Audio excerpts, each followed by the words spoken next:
All right, should be all good to go, but let's go ahead and just wait for scoring here. Go ahead and check. Just make sure, which we should be live. Still waiting for scoring. And there's a long wait. What's going on here? There we go. Hell yeah, we're all here. Well, it's crazy. I was like, it takes longer and longer for whatever reason. How you guys doing? I see the discussions are already going in the chat, which is always good to see. We got 51 minutes until the slate locks. Ended up becoming probably one of the better slates we've had for NASCAR as of late, between the two $10 contests and all the action you can actually get down in this race. Clearly hindsight, like if you didn't get in the first $10 or whatever, you didn't make it and stuff. But truly probably one of the better contests and better races that we've had for Xfinity in quite a long time. So this is where I'm at. Okay, I'm just going to show not the drivers. All right, we're not going to do that. I mean, we can. You might be able to guesstimate where people fall in line at, but where I stand is this is where projections, at least in my mind, should end up being. You know, we have 50 laps led. That's like 12.5 lap led points, 22 or something fast lap points. And so the scoring on this slate is going to be very, very close. And let's go ahead and at least get it up to 100. So when we're looking at the slate and we're understanding where people are scoring, this is not a slate. I did see Michael and some of the people mention of where, you know, so and so should hit this mark and be optimal.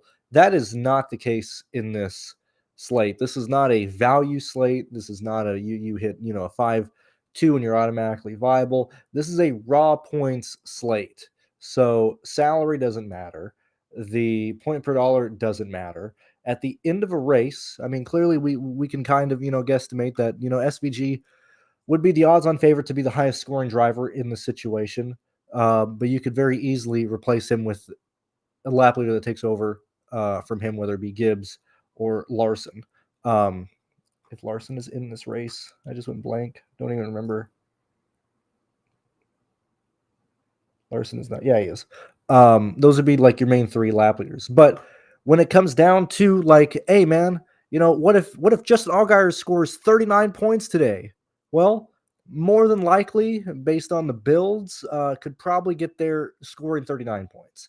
If he's scoring 40, if he's only like the three or a couple guys, like, I mean, when you look at where the distribution of points is going to be at, you're going to have, you know, probably your top two guys anywhere in the 60s and possibly 50s. You're going to have a big chunk of guys from either running top 10 all day and or place differential guys scoring in the 40s. And that's probably going to be anywhere from 4 to 6 drivers, okay?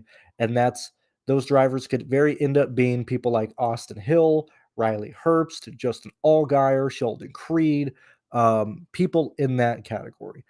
After that, you're going to just run into nearly everybody scoring 30 points, whether you're gaining a few positions, whether you be somebody like Josh Bilicki, Brennan Poole, Ryan Ellis, Blaine Perkins, Sage Karam, or if you just kind of held your own and gained a few positions, people like Jeb Burton, people like so blank on other people who fall in that category and stuff. But really, I view this slate. Let's go ahead and come here. I view this slate being in like two different types of formats, and I think both of them are viable. I do not believe this is just a full on play everybody in the back of in the back of the track or in the back of the starting grid. At least personally for me, look, I'm doing 12 lines. I got 12 in both tens, so like roughly like $300 today, which is probably the most I've had on like any individual slate in probably like a month. But when I look at this, I'm breaking up those lineups with 25% being very much a guys are going to be able to maintain running positions, and there's not going to be a lot of passing in the race. The reason being is when you look at this track, you know, realistically, you have about 4 passing zones, 3 to 4 depending on where you're at, depending on how close you are, if you can run people down, whatever. Okay, and so when you look at people like Allgaier, Creed, which you got to remember more guys are going to backfield. So like realistically, Allgaier starting like 33rd, Creed starting like 35th, whatever. The first 5 laps of the race, I would say they would be making good progress if both Creed and Allgaier can pass 10 guys in 5 laps. I think that'd be a pretty good benchmark because clearly you're going to have the slower guys that are going to get around. But like they also are going to be following a line of a lot of fast cars that are not just going to like roll over and give up positions. I would make the argument that Balicki, Burton, DeBenedetto, Williams, Suarez, Jones are all going to be probably maintain a position in front of Allgaier, Creed, and all these guys here. Okay. And so when those individual drivers I just mentioned move up, and they each gain 3 positions, then that just means, oh, Allgaier is just passing the guys who have also been passed by these, and so when we're looking at a 50-lap race, you know, the place differential plays of where people can end up being at, and because yet again, if you've been watching a lot of the live streams lately, you've seen how projections change, or if, like you can at least see how I make them, and you can understand like everything you can visualize when you're seeing how people are getting forced in the optimal, getting pushed out, or even just being a top 15 play, not top 15 play. I fully believe this is a race to where it'll be lap 48 and the stack from the back lineups and the playing guys up front lineups are scoring the exact same amount of points. And I would even argue that if you're playing SVG, I think you should play Kyle Larson with him. I think you should play Ty Gibbs with him. I think you should play Austin Hill with him. Like, this is a race to where if SVG is able to maintain the lead, okay, then it then goes to, okay, who is going to be, because I mean, you can fit in Allgaier and stuff like that. Doesn't matter. We're talking about like lineup construction. Like, if you're playing SVG, and you're saying that like, yeah, the front really doesn't change a lot. Well, who are the fast guys in this race that are starting with some place differential that could potentially get them to score, in 40s or near 40 points? Those are people like Sam Mayer, Ty Gibbs, Austin Hill, um, even somebody like Riley Herbst and stuff. And so if you're playing SVG, I don't think this slate is just it's SBG and then 5 guys from 25th on back. Um, this is very much a slate where I would probably want 2 or 3 guys inside the top 20 if I'm playing with SVG. And then when you're visualizing those lineups going head to head, that would start pushing the argument to be like, well, if you're playing place differential in the back, okay, yeah, sure. You know, we can understand that SVG is like the highest guy here, scoring like 64 for me. But that's me giving him 28 laps led, like 28 fast laps, and so on and so forth. What happens if, you know, Collie completely just screws him over on the pit lane? They get caught up on a bad yellow or something, whatever the case may be. And he finishes like third. And multiple lap leaders, at least like 2 or 3, lead, 10%, 20% of the amount of laps. Like if Ty Gibbs leads, you know, 8 laps in this race, if Larson leads 9 laps in this race, that almost flat out kills SVG's upside. That almost instantly removes anybody from the front being in play. And so, yet again, when we're talking about the divergence of the two ways to build here, I don't think it's SVG and place differential. I don't think that's the way to approach this at all. I think it's SVG and then an additional guy in the top 10 with an additional guy in the top 20, possibly even 2 if you do both Herbst and Hill together. Um, and then getting Allgaier and Creed, or just a flat out all stack in the back half of the field. Those are the two like builds that I would identify, not like a hybrid between the two or whatever. And I think they're going to be scoring very well. When you start looking at projections that are this close and this lined up, I mean, this is going to be an extremely close scoring field. This is going to be an extremely tight contest, and lineups are going to be scoring very, very similar to each other. And so, chalk, not chalk, I don't even believe that necessarily matters. It's just that we're just trying to get as many potential, top 10, top 15 scores at the end of the day as possible. And that does mean if you're approaching it in that sense, you are playing guys in the top 10, you are playing guys in the top 20. That's really my approach. And I mean, that's really my 2 cents. I don't think it's very much just one way or the other. Maybe I'm wrong there, but that's where I'm at here. I mean, I didn't remove all the laps in its entirety. I typically don't like looking at Q laps at road courses because the track is green for every driver. But this is where everybody lined up in practice, and I can still probably remove quite a lot of laps. But these are the top 5 lap averages. Thank you, AD, for already pulling that stuff. And yet again, when we look back at last year's race, got cut short and stuff, that was a lot of guys up front. There was like no passing in that race in Xfinity. When we looked at the Cup Series, we very much, at least for me, and I don't think that's like me leaning into anything that is incorrect. I think it was going to be very little passing and stuff. And so when we're looking at places like this, like what makes sense today? Building wise, do I want to try and get, I mean, yes, sure, Allgaier wrecks out early and, Creed has an engine issue. But like, if I'm playing SVG, would I not want to play like AJ with him? Would I not want to play like Austin Hill with him? Like, if I'm playing Allgaier and Creed, well, then like, I would start chasing guys that are starting in the teens that can easily finish like 5th and 6th today and like build that way. I'm not concerned. At least I personally wouldn't be concerned about duplicated lineups at all. I think everybody's smart enough to understand if you're playing Allgaier, Creed, Sage Karam, Brandon Jones together, okay, you might want to play Kyle Sieg. You might just want to put Blaine Perkins in that lineup. You're probably just going to throw in Ryan Ellis in that lineup. So like to divert, like duplication should not be an issue in this race at all, or in this contest at all. Even if you're building a very chalky lineup. And due to the fact that projections are going to be so tight, okay, let's just say, throwing it out there, Justin Allgaier is 65% owned, okay, and he scores 40 points, right? Well, there's 3 other guys that I have projected to score 40 points, okay? And so this is a race where I honestly look at ownership, and that almost doesn't even matter with how close everybody is projected at. It doesn't matter how high owned or how low owned somebody is. If you're this close in projections, and it just doesn't matter. So personally, I'm not concerned with ownership at all in any extent in this race. Um, I'm gonna just try and be overweight on the people that I would project in this range here, regardless if they're hitting 5x, 4-5, doesn't matter what their value is. That's how I would approach the slate, or that's how I'd look at it. 180 you guys here. Thank you for joining me on this Saturday afternoon. 40 minutes until the contest locks.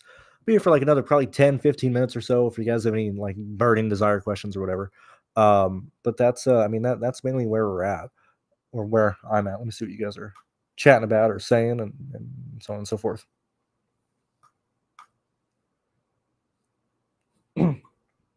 And attrition, I also want to add attrition.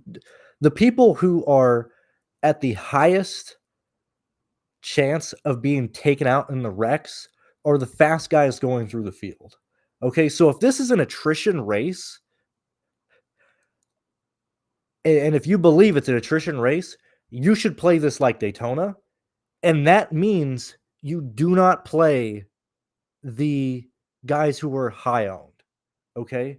So like if this is an attrition race, that means, the people who are causing the attrition, people causing issues and stuff, that means it's Allgaier. That means it's Creed. That means it's Brandon Jones, Suarez, okay?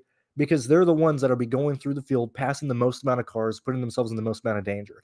If you are fully believing that this is a absolute shit show, your priorities should be Kyle Sieg, Clements, Andre, Williams, Perkins, Ellis, Poole, Balicki. I mean, guys, like, look at Poole, look at Ellis. Are people not aware that like Poole is guaranteed to finish 15th today? His road courses, he DNFs or he finishes 15th. Ryan Ellis is the same situation.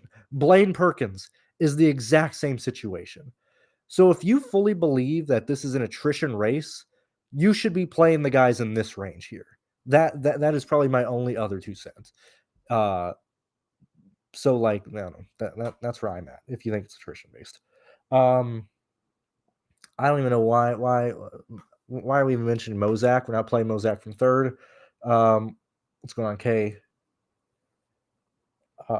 Let's see. I think I talked about everything. What's going on, Eagles? It's kind of so Daniels. If I answer, I mean, I mentioned I have him for 28, but if I tell you I have SVG projected for exactly 28 laps led, how does that change? What does that do for you? Like what does that answer give you?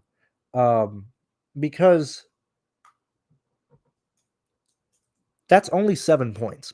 Like that should not be the end all be all, or that should not be a question based on, or that shouldn't be what you're asking when it comes to SVG, at least in my opinion. Last year, 5 of the 10. Thank you, ACS, for coming through because I don't have the DraftKings points on this. But 5 of the 9 drivers who score 40 plus points started in the top 10. Like that is a major thing today. And so, like for me, when I look at my lineups today, I have very much my assortment of lineups that are like if it is high variance, and then I'm being very aggressive with chasing that type of outcome to where your highest scoring guys are coming from the top quarter of the field, which if everybody is going to be playing like Allgaier and Creed just because it's an attrition race, that means I'm playing a fuckload of like AJ. I want to play Alex LeBay. I want to play Parker Kligerman. I want to play Cole Custer. Like though that's how you should build. So if you honestly like consider playing SVG today, and then you're like, I need place differential, I would encourage you, like if you believe SVG is optimal today, you should be playing more guys up front than just SVG. That's where I'm at. Let's see. Only 25. Thank you, Sam. Okay, also, I mean, okay, I'm not even gonna acknowledge that. Only 25 laps later, ended early. Like, are we not paying attention to how these races go? Like, this race basically has no laps at all. And when you look at it in laps led or fast laps, we're most likely working with probably 26 fast laps available. Probably half of this race will be ran under yellow because with the stages, we're probably going to burn 4 to 5 laps a stage. There's no way we get it done in 3, right? There's no fucking way we end stage 1 and then we're back green within 3 laps. There's just no way in hell. Okay, so right off the bat, we're probably racing with 42 fast laps available. Okay, we have any more yellows, we're working with like 35 green flag laps, 33 green flag laps. Okay, so that's like, removing any importance to fast laps. And so just raw points is what matter. And, for having those yellows and stuff, that means everybody's able to gain place differential. So it's not just these guys in the back. I I just don't think it's a full on like just play everybody in the back. That's where I'm at. Let's see. Do we think AJ returns to form? No, man. He's been cucked. Thank God. Like I'm so happy that like AJ's reign is done. Like I think it's going to be good for AJ 80 that he is no longer like he doesn't just enter every one of these road courses with like the expectation he's going to win. He's most likely going to have a much better life. Like he can work on therapy. He can work on deep breathing exercises. He can work on realistic expectations. He got absolutely cucked by SVG. And yeah, that's totally with you there. Let's see. I haven't looked at anything related to F1. Like I said, I'll probably do that like 1 o'clock in the morning. All I know is like Verstappen crashed or whatever. I don't know. We'll figure it out. I'll look at that later. I would down the hill that if Larson is the best driver on earth, not named Verstappen, not playing place differential, fuck me last week. Oh man, please don't base this on last week, my guy. What are we doing? I don't even know where Larson falls in the world in terms of skill. I don't like that's never even a thing that even pops in my mind of like comparing uh different drivers in different groups and stuff.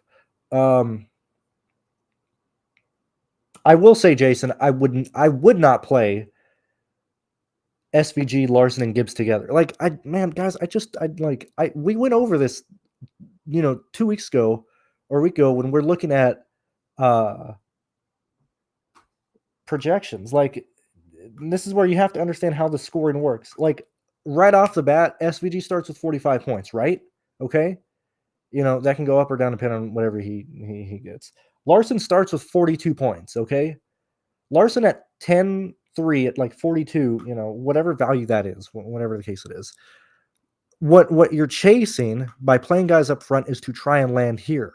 But if you have like Larson at like 42, or if he loses a position, God forbid, Larson has a horrendous DFS day and he falls to fourth, like you're at 38 points and you're like already, possibly falling out of the top 15 right off the bat. Now that's fine if you have SVG and one of Larson or Gibbs, but if you have Larson and Gibbs together plus SVG, you have already capped your upside of most likely land on two guys that are going to finish like right in the range between like 9th and 16th. Okay. Like Gibbs loses a couple positions, he's scoring like mid 30s, and so that's why if you're playing SVG, as I said, you would want to play and pair him with people who are starting with some place differential that they can, grab in addition to finishing the top 6. So like Cole Custer, AJ Allmendinger, Austin Hill, hell, even Sam Mayer, like these guys, those 1 or 2 or 3 place differential positions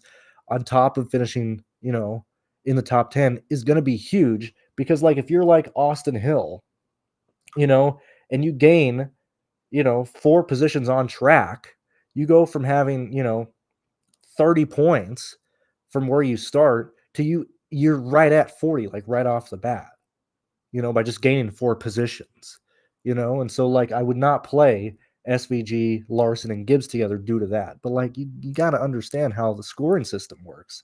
Like that shouldn't even like come into your head. Like you should see automatically like, oh, that that's probably negative EV to play all 3 of those guys together. That's where I'm at. Oh yeah, I'm not playing Nemechek. I'm not playing Parker Kligerman. Dave, I just don't think there's any reason to go to them at all.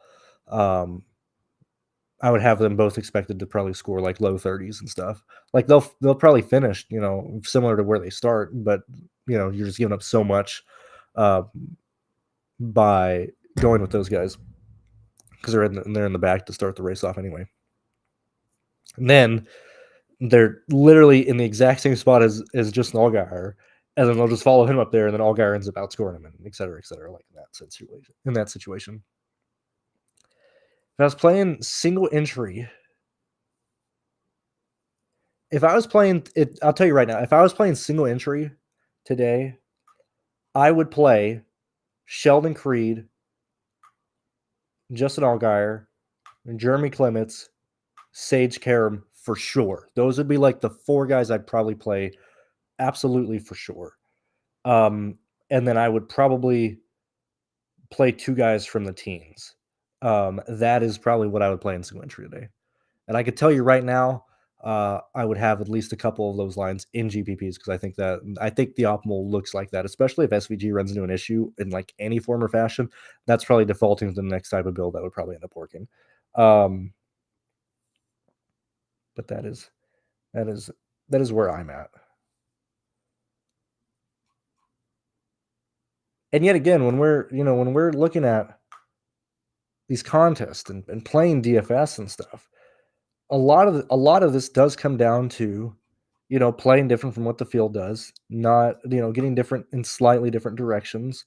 And so like that's where I'm at. I think you should probably have 2 guys from like 20th forward in like every line. Or if you're looking at like a plate race, I build like nothing but like 4 2s and 5 1s. And I would try to avoid a 5-1 with SVG being the 1 in that situation. I think that is what is going to end up being optimal today when we look at that. See what else we're at here. I think I about touched on everything. I think this is a really, really fun slate, and I would implore you to grab an iPad, download the DraftKings app, download an iPad, grab your iPad, uh, and look at the scoring today. It will be easy to follow, black and white. It's only updated every minute and 30 seconds when they come across the line. Pay attention to how people are scored throughout a race and pay attention to what lineups are competing directly against other lineups and other builds. Okay. Especially when we get to, unless there's a huge shift, which hopefully, I mean, I'm praying to God there's not a yellow that like fucks the leaders over specifically. Like if there's a situation where people start short pitting or whatever before the end of a stage, and then a yellow comes out and like SVG, Larson, Gibbs, Hill, AJ, all these guys lose track position due to pitting after other people, then it's like all out the window. Then it's place differential for sure. But this is a race to where it should be very easy for you to use as a learning tool to see how lineups are scoring directly against each other. And you can specifically see how those lineups move up through a contest throughout a race, move down a contest throughout a race. Like this is an super, super easy learning experience for it because there's practically no fast laps available, very little laps led. It's all just on how people move up through the field. So that's like the homework I'd give you. Do that today. Pay attention. Take time to look at stuff there. But yeah, man.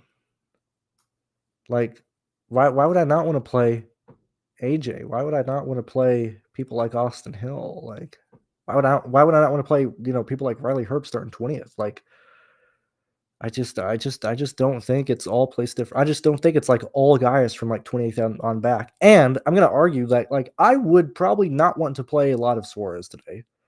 I would probably not want to play a lot of Jones today.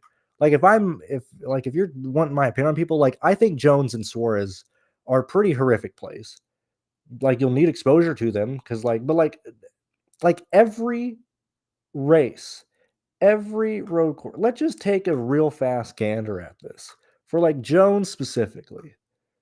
Good old Brandon Jones, a regular degular favorite on these road courses and between the DFS players. We'll go ahead and look at road course. We'll look at last 10. We'll get the rankings for this. And so when you look at Brandon Jones, where you at? Where you at, Jones boy? All right, so here we are. Drum roll. Where does this look like? Portland, last year, started 37th, finished 13th, optimal. Sonoma, last year, 28th, 21st, not even close.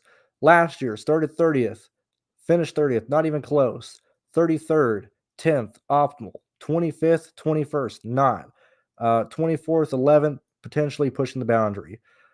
Started up front, so he's not a chalk PD. 18th, not a chalk PD. 20th on a chalk PD, 27th, 30th, not even there. So like we have seen this situation with Jones a lot. Between his percentage of actually working out, I would probably honestly cap your own exposure to Jones at probably like at 30%. That's probably my only real take or real thing there. Same thing with like Suarez. Like I just don't think Suarez has the car to get through the field. He's in a DGM car. Like when we look at this, the speeds that we're running here, like this is pretty horrendous. Which like thank God, like Dylan, like Ty Dillon, what are you doing? I know it's a JD card, but like we can't be running this slow, brother. But like, I mean, there's a lot of slow guys back here that I'd be concerned about. Like Jones, is like hell, fuck, like Allgaier and Creed. If this is an attrition race, like Jones is probably the best play on the slate because he doesn't have the speed to get through on his own. He's gonna be like in speed. He's gonna be like right at like probably like a 28th best car or 24th best car. So if he's getting a top 10, that means this race has just been insane and pretty crazy. And I think like Sage Karam has been very, very volatile. I think I gotta reset this since I went here. But like when you look at Sage Karam, same thing. Actually, we'll just do that really fast since you guys maybe haven't seen this, but we'll go ahead and let me get my keyboard. Like this is what I mean. This is where we're at. We'll look at Poole. You look at Brennan Poole. Where's good old Poole starting today? Brennan Poole is starting a solid 25th at 5,500. All right, we get Poole 14th, 16th, 15th, 17th, 12th, 25th, 15th, 26th, 38th. Yeah. Okay. Yeah. Yeah. Allgaier is the one you want to chase. Okay. Whatever. Like just as good enough of a play as Allgaier. Okay. When you look at people like where we at Ellis, you know 26th not shake a stick at, but like still running 17th, and this is like mid. I mean, well, nearly not as good as Poole, but like very much in play. You look at people like Perkins, like this is where like, oh, dude, I'd never play Perkins. Like he's on a road course. What are we doing? Is he even on here? He's not. Thank you, Racing Reference. We got to go around and do it the hard way. Do it the hard way. Oh, secondly, really fast, I do have a friend of mine who is a spotter today, so that's cool. Uh, all right, so when we go ahead and like look at Ellis's last couple road courses, right? We'll just look back at like these last 2 seasons and stuff. But like when you look at Portland, 17th, like that's nothing bad, man. Ends up being involved in a crash at Austin or at Kota. But you look back at last year's stuff, 36th at the Roval, 30th Watkins Glen, 29th Indianapolis, 35th involved in a crash here. But like if you think this is like a 20th, like that's like anybody can work here. This is and they're gonna be all scoring so close together. I was mentioning Jones. Oh, Sage Karam is the other guy. We look at Sage Karam, you know, and certainly when he starts in the back, but 17th, 27th, 15th, 15th, 4th, 22nd, 34th, like I just don't think it's just, you know, you have like three guys like just go around the chalk. Like there's like we have like 1, 2, 3, 4, 5, 6, 7, 8, 9, 10, 11, 12, 13. Like 13 of the back 20 are like in play, or the back 18 are like very much in play, you know? And that's them, like, we see their finishing positions and they're like in the teens and stuff with where most of these guys are finishing or starting. If they finish in the teens, hey, guess what? They're scoring the exact same points as like Austin Hill going from like 13th to 7th, as like Sammy Smith going from like 14th to like in the top 10. Like these scores are going to be so close today. Um, it's like I don't know. I think this video or being aware of that way more than like what any individual driver is doing is far more important in a contest or in a slate like this. Uh, like this is all the stuff you got to think about when you're like building lineups and stuff. Um, let's see what else we're at. How much salary? Salary doesn't matter. Leave whatever you want. I have salaries leaving, 400, $200 on the table. I have lineups leaving, 11,000 on the table. Doesn't matter. I'm glad that you enjoy the video, Alex. I just like them when it's easier for me to talk about it, or when a lot of people are here, like when there's not a lot of people watching, or there's not a lot of stuff going on in chat. Then it gets like boring and stuff. Same thing with like Josh Balicki. Did I close out of this, please? Let me see. So like Balicki, you know, his last races, and yet again, this is all in context of where he's at. So Balicki is starting 24th. Okay, so Balicki starts right off the bat with 18 points. If he gains, 3 to 4 positions, he's scoring like right at like 26. Excuse me. And that's like finishing, right here. If he moves into the teens, he is very easily scoring mid 30s, high 30s, 40s. But when you look at like what Balicki's able to do, 16th, 12th, 31st, 25th, 25th, 18th. Like if you look at where he's at, where he's starting today based on just his finishes, debating, clearly optimal. I would argue that he's probably optimal at 18th. Not killing your lineup, dead in the water, optimal. Based on where he's at today, based on what he's done. Like there's so many guys in play today. And yet again, going back to the fact that everybody's going to be scoring so close to each other, and there's a potential for a lot of people to be scoring the exact same amount of points, even if they start in drastically different situations. Like, I just think ownership doesn't even matter today. It only matters in a sense of just being aware of it to not have a duplicated lineup. But in terms of each individual driver and how they're scoring, I just don't think ownership matters in that sense. Um, and I mean, I think that's about it. On Bush Light, are we talking like Kyle Busch being the light version of Kurt Busch, or the beer? Because I do not I've never had Busch. But past that, 60 minutes to lock. Let you guys enjoy the last 15 minutes. Maybe adjust some lineups. As I said, I would encourage you to take probably two of Herbst, Hill, AJ, Cole Custer, but at least one of these in most lineups. That's how I would do. Regardless if you already have SVG, if you're using Sam May or whatever. Like, I think a lot of people in this range here can fight to be optimal today. And these four individual drivers are the direct competitors to Allgaier, Creed. Not going to include Sora. It's 1, 2, 3, 4, 5, 6, 7. Like, these six guys, you probably want three of them in most lineups. That's probably where my TED Talk is going to end today. Best of luck. We'll see what happens, and I will see you guys tomorrow. So bye bye. Hopefully this helps you.